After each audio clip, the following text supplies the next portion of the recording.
the hidden power and danger of productivity. What makes this whole dynamic so powerful and at the same time so dangerous is that it quietly strengthens our limiting beliefs about success and self-worth. If I believe that I'm only valuable when I'm achieving something, then every unfinished task starts to feel like a tiny failure. Every lazy afternoon feels like a threat to who I am. It's like having an invisible scoreboard in your mind, one that's always counting wins and losses that no one else can see. The voice in your head becomes relentless. You should be doing more. You're falling behind. You're not organized enough.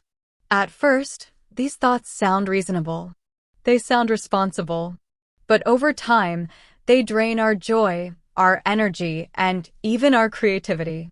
They keep us trapped in constant motion, mistaking busyness for real growth. And let's be honest, society encourages this. We live in a culture that celebrates productivity.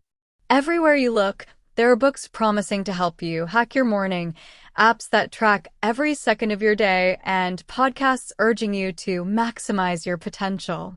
The message is clear: doing more means being better. But the truth is, life isn't a spreadsheet. We can't optimize our way to meaning. Some of the most valuable moments in life are the ones that can't be planned: the unexpected conversation, the quiet walk, the spark of an idea that appears only when you stop trying so hard to think. Maybe it's time we start asking a different question. Not, what do I need to do today, but why am I doing what I'm doing? When we slow down long enough to ask that question, we begin to see that true productivity isn't about speed or quantity. It's about alignment. It's about making choices that reflect who we really are, not who we think we're supposed to be. And that's what leads us into the next part, the deeper cost of all this constant doing. Because at some point, our need to control every moment begins to control us. But before we go there, take a deep breath. Put your list aside for a moment. Notice what it feels like to simply be, without the pressure to achieve, fix, or finish anything. Maybe that's the first step in rewriting your own psychology of productivity. The cost of constant doing. Let's be honest, most of us are always doing something. Even when we're sitting still, our minds are racing in the background, scanning through tasks, replaying conversations, worrying about what's next. It's as if silence itself has become uncomfortable, even threatening. We fill every pause, every quiet space, with activity, or at least with the thought of activity. But have you ever stopped to ask yourself, what is the real cost of living this way? When every moment is scheduled and every breath feels like another box to check, what are we losing? One of the first costs is something we all know too well: burnout. It rarely happens overnight. It creeps in slowly, disguised as ambition or dedication. You start by pushing yourself a little harder, telling yourself it's only temporary. You'll rest once things calm down. But that calm moment never really arrives, does it? The to-do list refills as quickly as you empty it. And before long, you're running on fumes, physically present, but emotionally and mentally drained. You wake up tired, go through the motions, and measure your days not by how you felt, but by how much you finished. And burnout isn't just about physical exhaustion. It's also about decision fatigue, that mental tiredness that builds up when your brain has to make constant choices all day long. Every email you answer, every task you prioritize, every little decision, it all uses up mental energy. When your days are packed with constant doing, your mind never gets a chance to rest. That's why by evening, even simple decisions, like what to eat for dinner or what movie to watch, can feel overwhelming. It's not that you're lazy. It's that your brain is tired. The truth is, the human mind isn't built to operate at full speed all the time. It needs stillness, not as a luxury, but as a necessity. Stillness is where your thoughts settle, where new ideas form, where meaning starts to grow. And that brings us to another cost, perhaps the most subtle, but also the most painful: the loss of creativity and presence. When we're always busy doing, planning, and optimizing, we lose the ability to simply notice. We stop seeing the small, beautiful details that make life rich, the way sunlight moves across a wall, the sound of someone's laughter, the moment when inspiration quietly arrives uninvited. Those moments can't be scheduled. They only come when we make space for them. Creativity doesn't come from pressure. It comes from space. Think about your best ideas. They probably arrived when your mind was relaxed, not when you were racing between tasks. Maybe you remembered a solution on a walk, in the shower, or while staring out a window.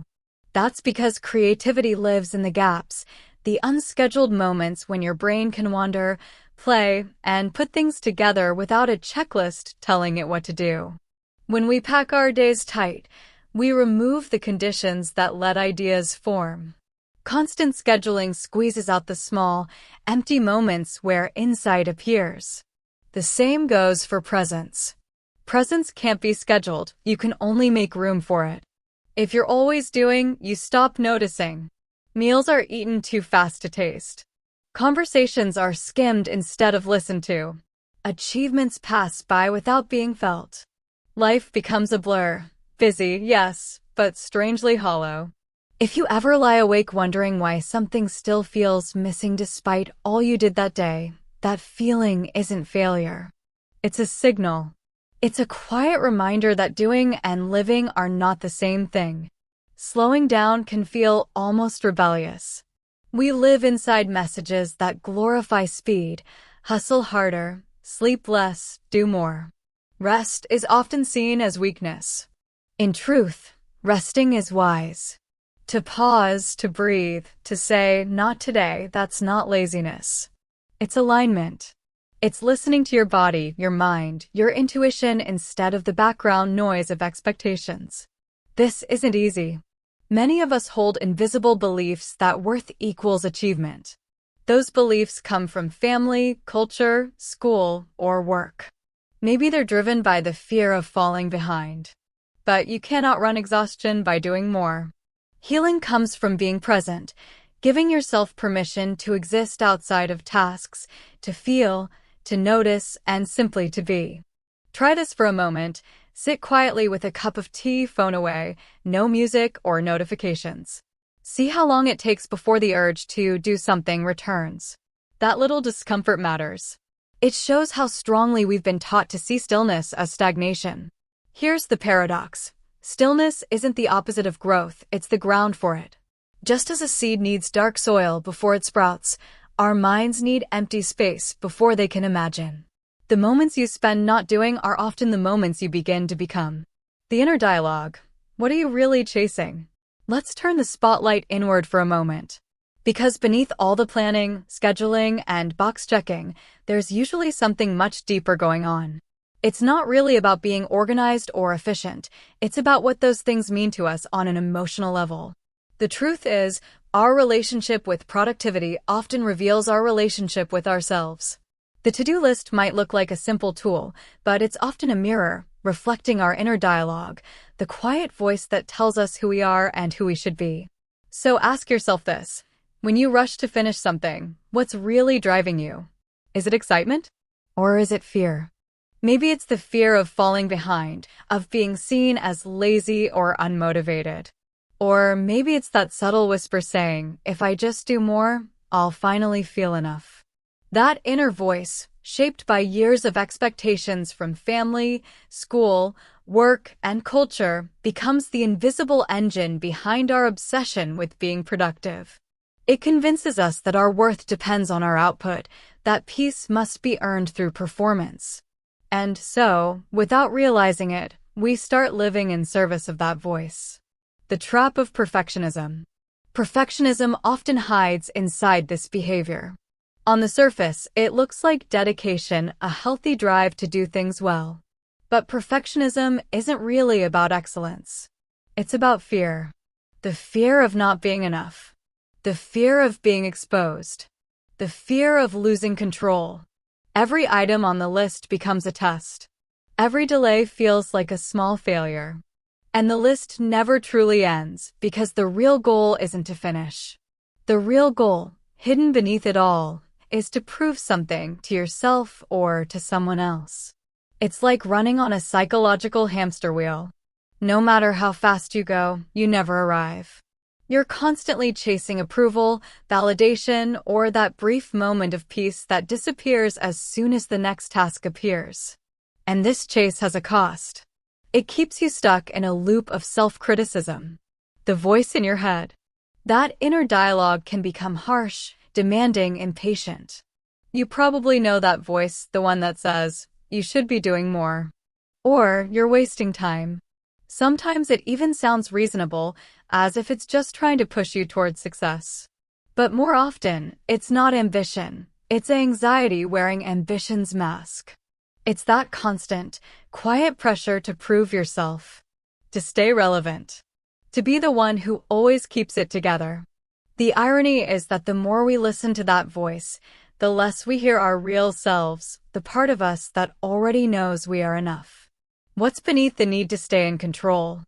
So, what's really underneath this need to always be on top of things? Maybe it's a longing for safety, the belief that if everything is perfectly under control, nothing can fall apart. Maybe it's about identity, wanting to be the dependable one, the achiever, the person others can always count on. Or maybe it's a form of avoidance, a way to stay too busy to feel. Because if you're always doing something, you never have to face what's waiting in the silence, uncertainty, loss, or loneliness. But here's the truth, the things we're running from don't disappear just because we keep moving. They wait quietly for us to slow down, to finally listen. In many ways, the to-do list can become a form of emotional armor. It gives structure to chaos, predictability to fear. It's comforting, but it can also keep you from asking the deeper questions. What am I really feeling? What am I really chasing? Sometimes what we're chasing isn't success at all. It's relief. Relief from the hum of self-doubt, from the guilt of not doing enough, from the anxiety that we're somehow falling behind. The list becomes our coping mechanism. Every completed task brings a small reassurance. See? You're okay. You're doing fine. But that reassurance fades quickly, doesn't it? By the end of the day, the list is full again. And the cycle begins once more. It's an emotional loop that keeps us busy, but rarely fulfilled. The voice behind the list. Imagine, for a moment, that your to-do list could talk. What would it say about you? Would it sound like a supportive friend, encouraging, flexible, forgiving? Or more like a strict manager, demanding, impatient, never satisfied? The tone of that imagined voice often mirrors your inner one. And if that voice is constantly critical, maybe it's time to rewrite the script. Because self-compassion can be just as powerful a motivator as self-criticism, and far more sustainable.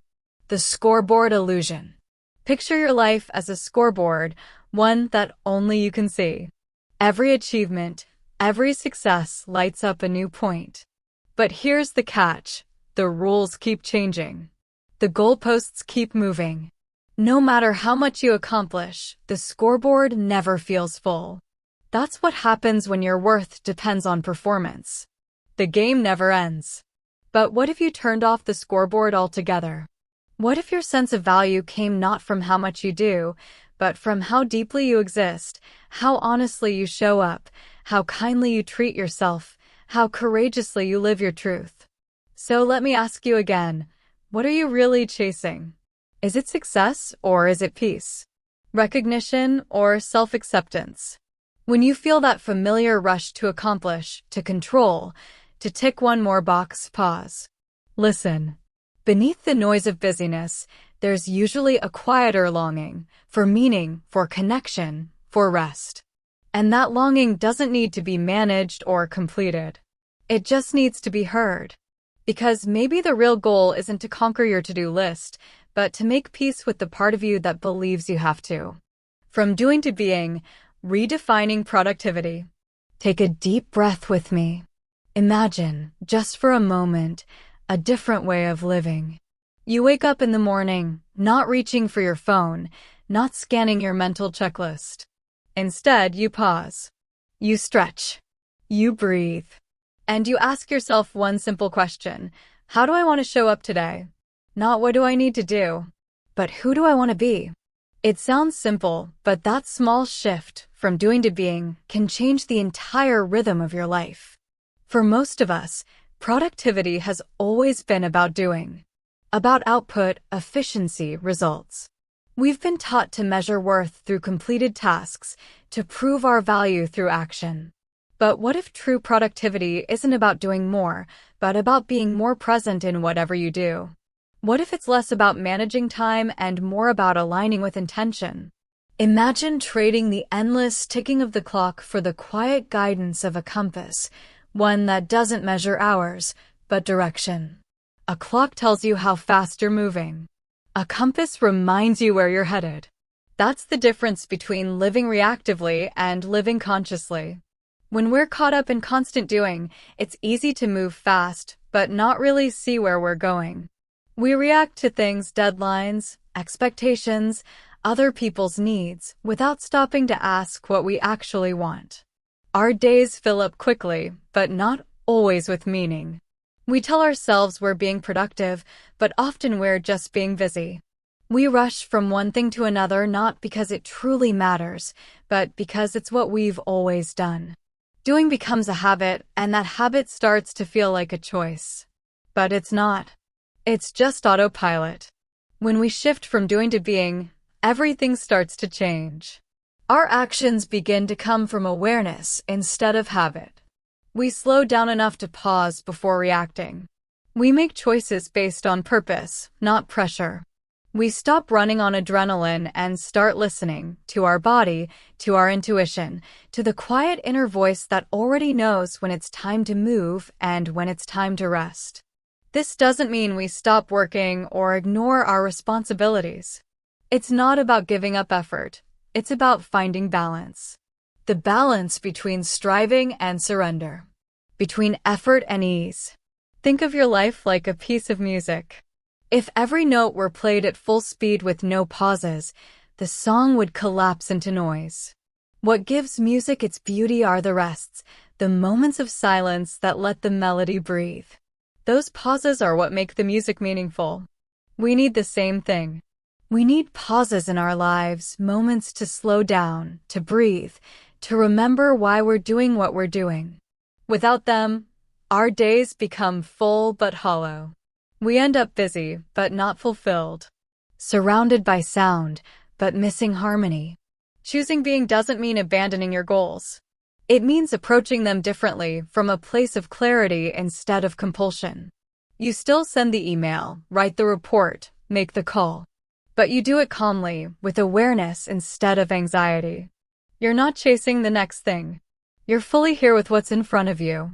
When you act from presence, even simple moments start to feel meaningful. Washing the dishes, answering a message, walking to work, all of it can feel alive when you're actually in it. Presence turns the ordinary into something sacred. Of course, this isn't easy. We live in a world that celebrates busyness. Slowing down can feel like swimming against the current. People might judge you for it, or worse, you might judge yourself. That inner voice might whisper, "You're wasting time."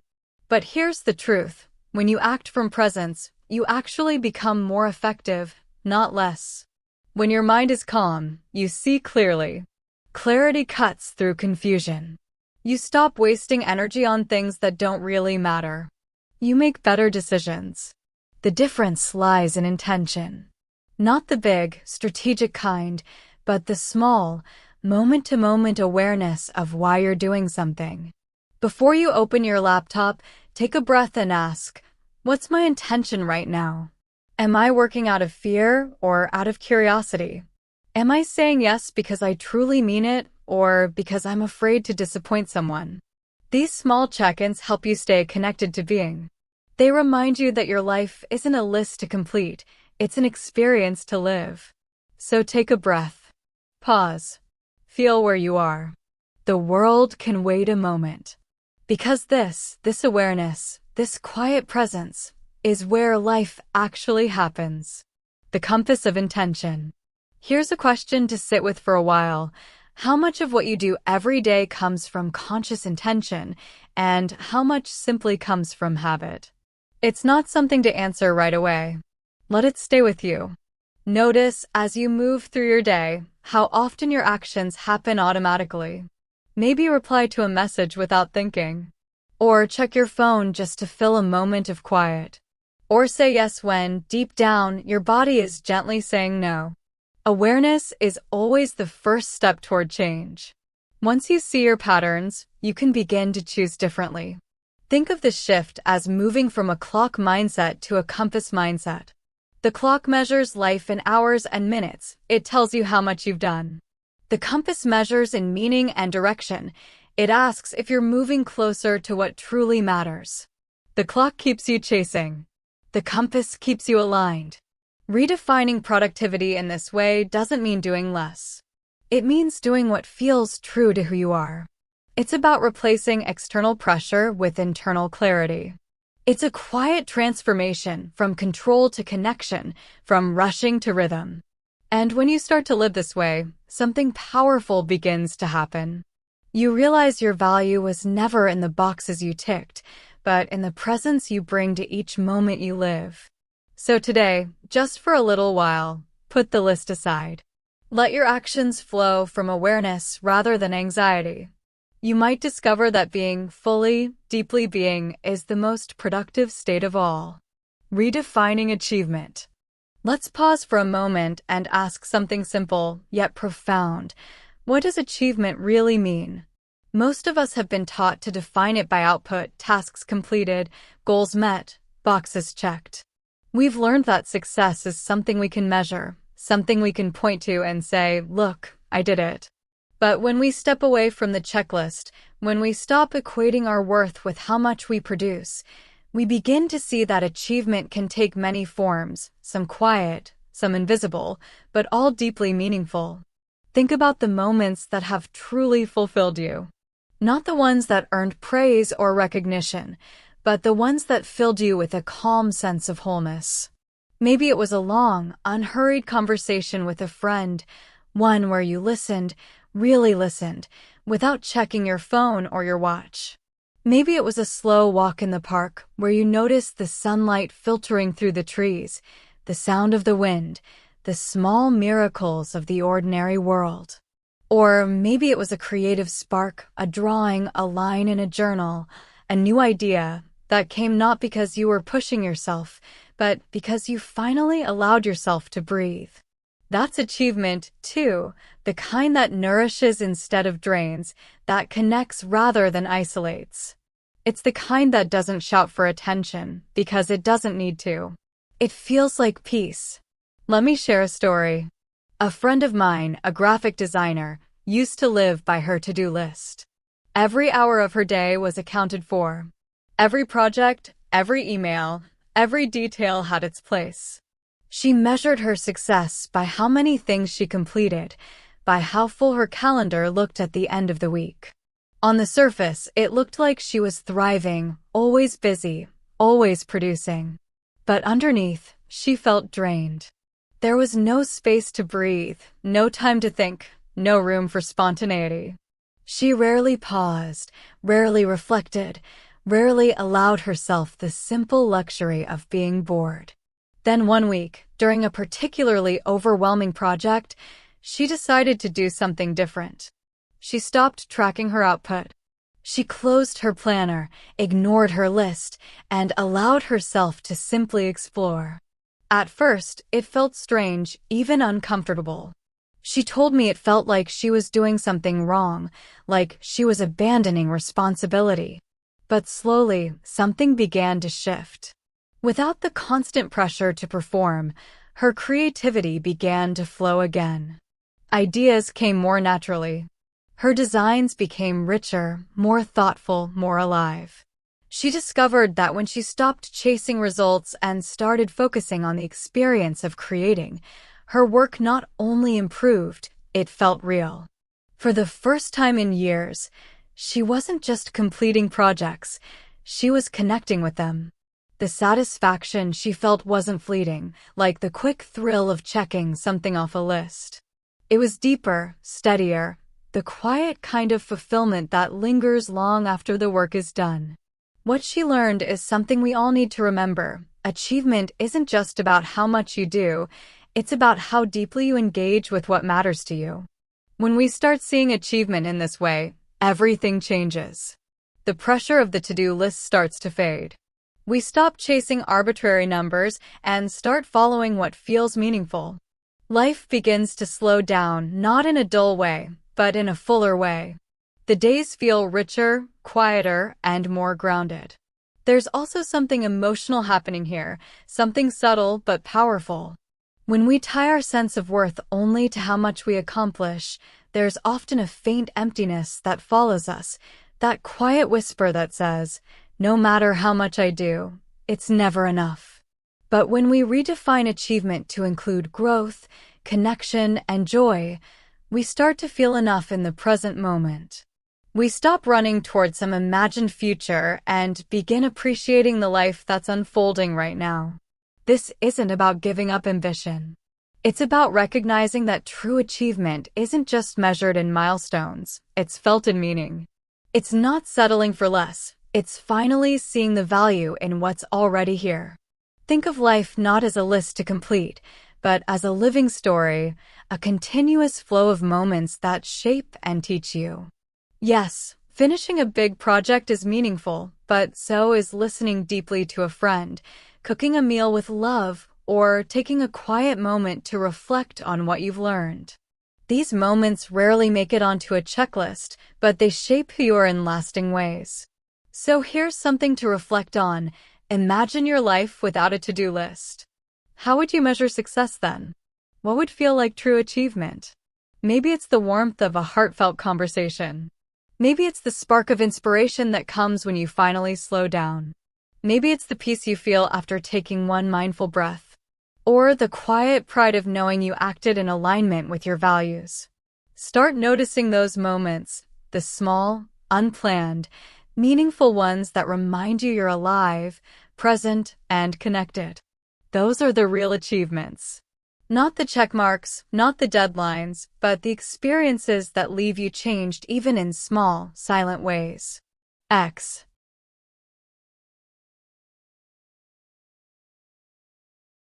What kind of energy do I want to carry today? How do I want to show up for others? What do I want to remember when the day is done? You can write your answers down if you'd like, but don't turn them into another checklist. Let them act as your inner compass, a quiet guide you can return to whenever you feel scattered or rushed. It's not a tool for judgment, but a reminder of direction. This kind of reflection cultivates mindfulness and softens the pressure to perform. From tasks to themes. Another way to reimagine your day is to organize it around themes rather than tasks. Instead of saying, "I have 5 emails to send, 3 calls to make, and 1 report to finish," you might frame your day around guiding ideas like creativity, presence, and care. Within those themes, the necessary actions naturally find their place. Writing an email can become an act of care. A brainstorming session becomes a space for creativity. A team check-in becomes an opportunity for presence. Themes act like lenses. They don't limit you. They clarify you. They help ensure that even when life feels unpredictable, your energy still flows toward what truly matters. A concrete example. Take, for instance, a teacher I once spoke with. She used to live by a meticulously color-coded calendar, lesson planning, grading, meetings, parent calls, all tracked to the minute. She was efficient, yes, but also exhausted. She told me it felt like running on a treadmill that never stopped.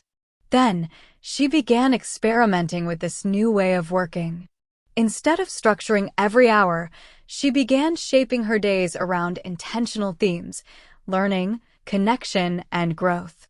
Her lesson plans became less rigid and more alive. She started noticing her students more, their moods, their sparks of curiosity. And in return, her own joy in teaching began to return. What she discovered wasn't chaos, it was clarity. Her days still had structure, but now they also had soul. One day, she decided to experiment. She kept a broad structure, mornings for teaching, afternoons for preparation, but she let go of the rigid time blocks that had once divided her days. Instead, she chose a theme for each day: connection, curiosity, or reflection. On a connection day, she lingered with her students, listened more deeply, and allowed conversations to shape the rhythm of her classroom.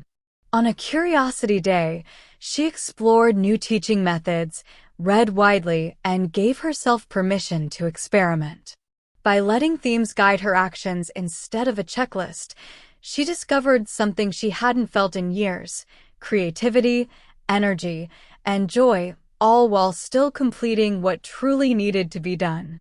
A simple tool for living differently. One simple but powerful tool is to set intentions for blocks of time rather than individual tasks. For instance, morning hours might be dedicated to focus, afternoons to collaboration, evenings to reflection or rest. Within those broad blocks, you respond naturally to what arises, guided by purpose, not pressure. This creates space for flexibility and spontaneity without slipping into chaos. In this way, the list becomes unnecessary. Your attention is anchored not by obligation, but by clarity of purpose. A reflection to hold. Here's a question to sit with. What would your day look like if you trusted yourself to remember what truly matters? How would it feel to begin the morning not by asking, "What must I do?" but rather, "What do I want to bring to this day?" Imagine noticing the subtleties around you, the texture of your environment, the tone of someone's voice, the quiet rhythm of your breath between moments. Imagine ending the day with a sense of quiet satisfaction, not relief from completion, but contentment from alignment. Living without the list. Living without a list isn't about abandoning responsibility. It's about living with conscious intention. It's about replacing the rigid structure of checkboxes with the fluid guidance of awareness. It's about creating a rhythm that allows you to respond to life instead of reacting to pressure.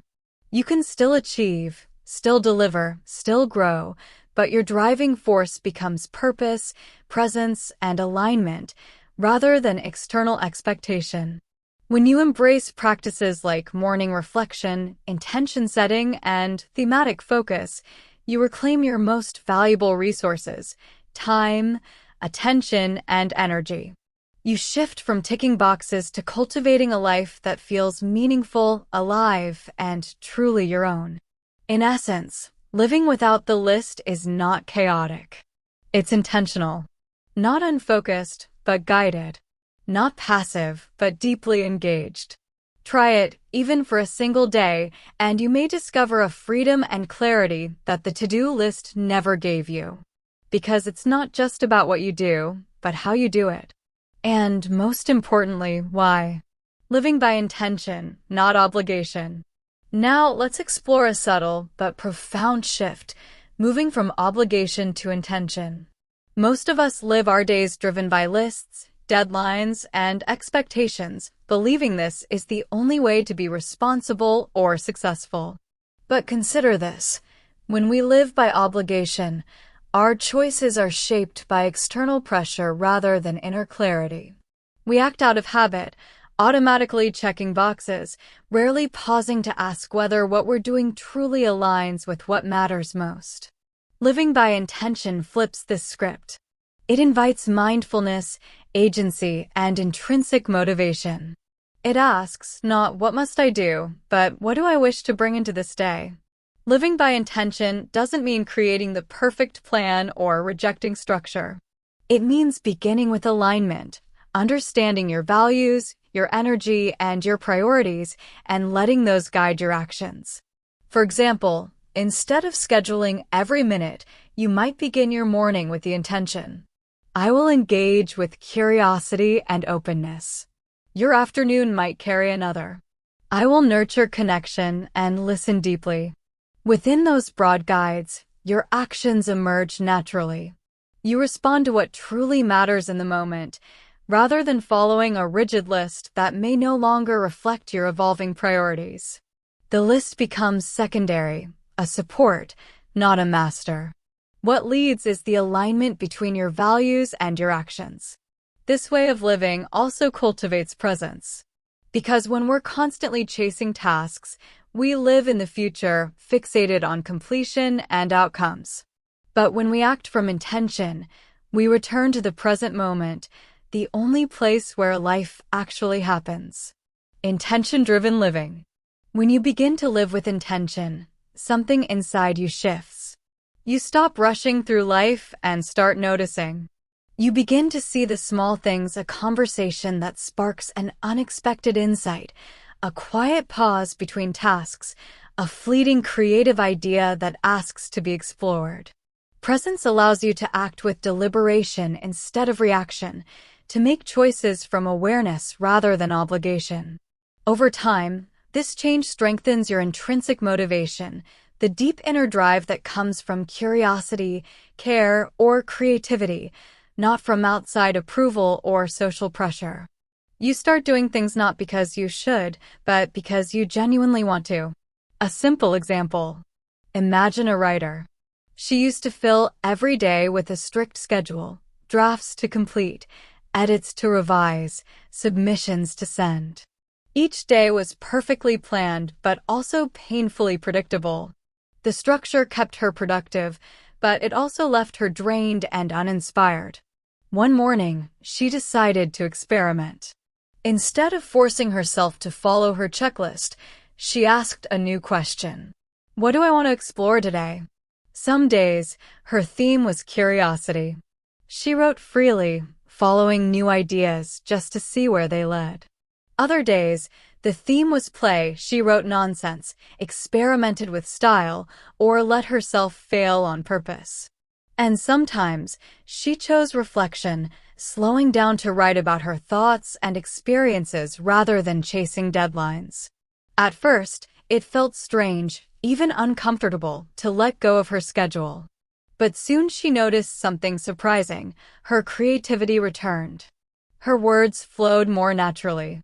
Her writing felt alive again. Her output didn't just improve in quantity, it grew in quality, depth, and authenticity. Her work was no longer a reaction to her list. It became an expression of her values, her interests, and her truth.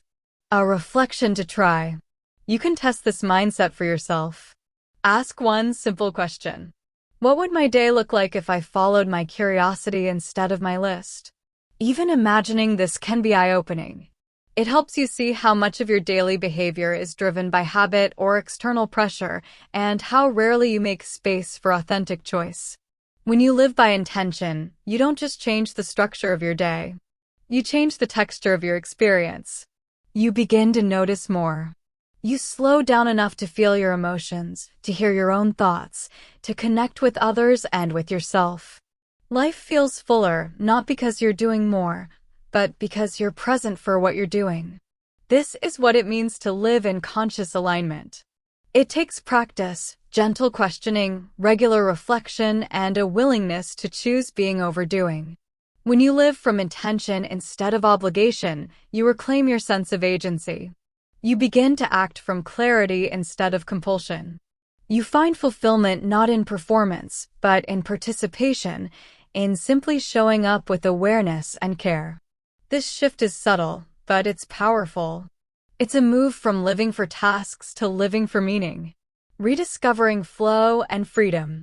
Now, imagine what it feels like to release control, not recklessly, but intentionally.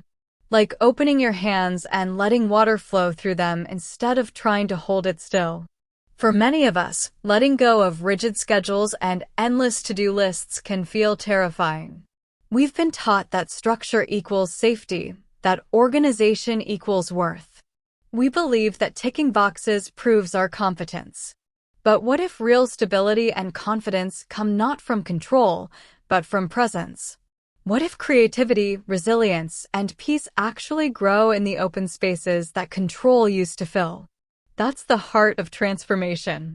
It's not about giving up structure entirely. It's about discovering the natural rhythm that lives beneath all the noise. It's about finding your flow again. When you stop gripping every detail of your life, something beautiful happens. Your mind begins to clear. The fog of decision fatigue fades. The constant hum of must do, must finish softens into a gentle pulse, the rhythm of your own being. In that space, you begin to notice new things, the spark of curiosity when you learn something unexpected, the warmth of connection when you really listen, the quiet joy of completing something that actually matters. Your actions become lighter, freer, more intentional. You move not from pressure, but from purpose.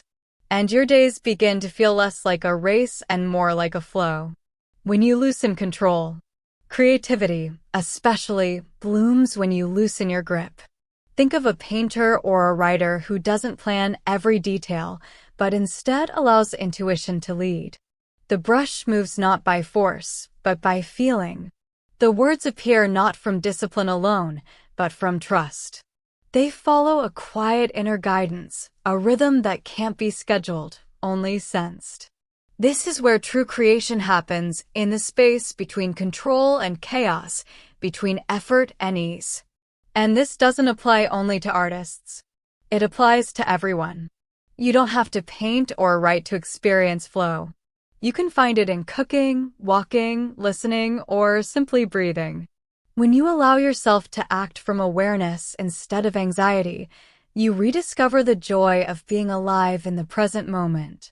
That's the freedom you've been chasing, not the freedom of doing more, but the freedom of being fully here. The freedom of letting go. When we release the constant grip of the to-do list, something inside us softens. Life begins to feel less like a checklist and more like an improvisation, structured just enough to hold us steady, but flexible enough to let surprise and insight slip in. This is the essence of flow, a state where effort and ease exist together, where time bends and stretches, and where we become fully absorbed in the moment without the heavy pressure of obligation. In this space, life no longer feels like a race against unfinished tasks. Instead, it becomes a dance between focus and freedom. Emotional freedom through letting go. The emotional benefits of this shift run deep. When we stop trying to control every detail, we begin to cultivate something far more valuable: resilience. Challenges no longer throw us off course. They invite us to adapt, to learn, to grow. Mistakes transform from failures into teachers. The relentless pressure to perform eases, replaced by a quiet confidence, the steady knowing that we are capable of handling life's unpredictability with awareness and grace.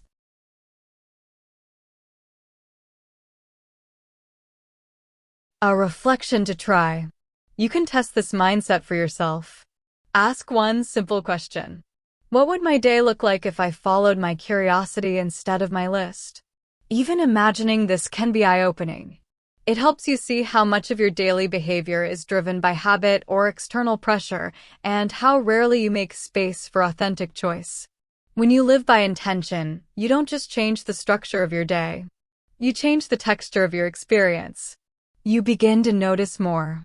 You slow down enough to feel your emotions, to hear your own thoughts, to connect with others and with yourself.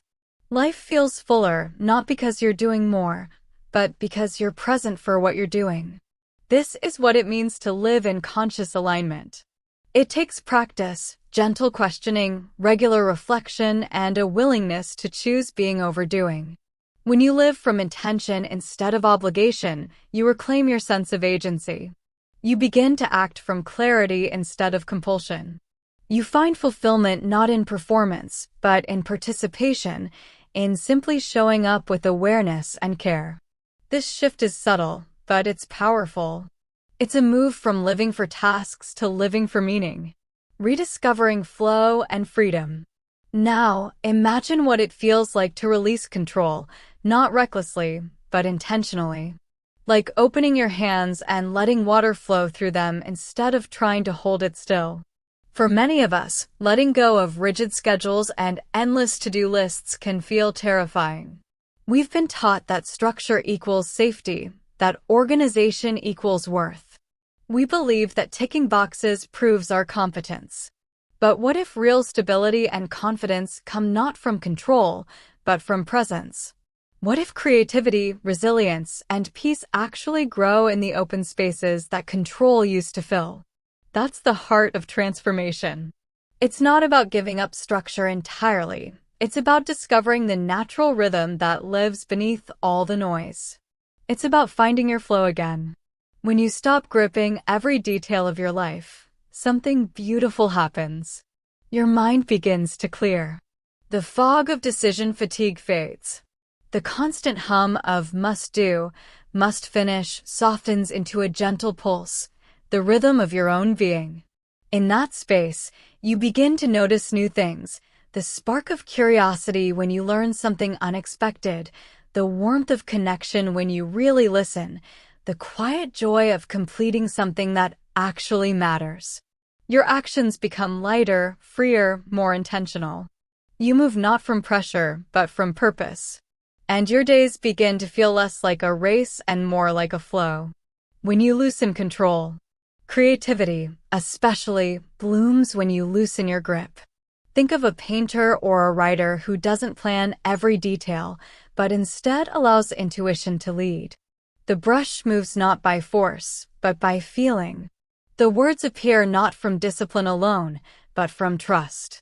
They follow a quiet inner guidance, a rhythm that can't be scheduled, only sensed. This is where true creation happens, in the space between control and chaos, between effort and ease. And this doesn't apply only to artists. It applies to everyone. You don't have to paint or write to experience flow. You can find it in cooking, walking, listening, or simply breathing. When you allow yourself to act from awareness instead of anxiety, you rediscover the joy of being alive in the present moment. That's the freedom you've been chasing, not the freedom of doing more, but the freedom of being fully here. The freedom of letting go. When we release the constant grip of the to-do list, something inside us softens. Life begins to feel less like a checklist and more like an improvisation, structured just enough to hold us steady, but flexible enough to let surprise and insight slip in. This is the essence of flow, a state where effort and ease exist together, where time bends and stretches, and where we become fully absorbed in the moment without the heavy pressure of obligation. In this space, life no longer feels like a race against unfinished tasks. Instead, it becomes a dance between focus and freedom. Emotional freedom through letting go. The emotional benefits of this shift run deep. When we stop trying to control every detail, we begin to cultivate something far more valuable: resilience. Challenges no longer throw us off course. They invite us to adapt, to learn, to grow. Mistakes transform from failures into teachers. The relentless pressure to perform eases, replaced by a quiet confidence, the steady knowing that we are capable of handling life's unpredictability with awareness and grace. A sense of alignment, resilience, and flow that no checklist could ever provide. Take a deep breath. Feel the pause. Step into your day with curiosity, intention, and trust in your own capacity to navigate life, without the list, yet guided fully by your inner compass. This is the quiet power of living intentionally, the subtle art of being fully alive, the freedom that waits for you.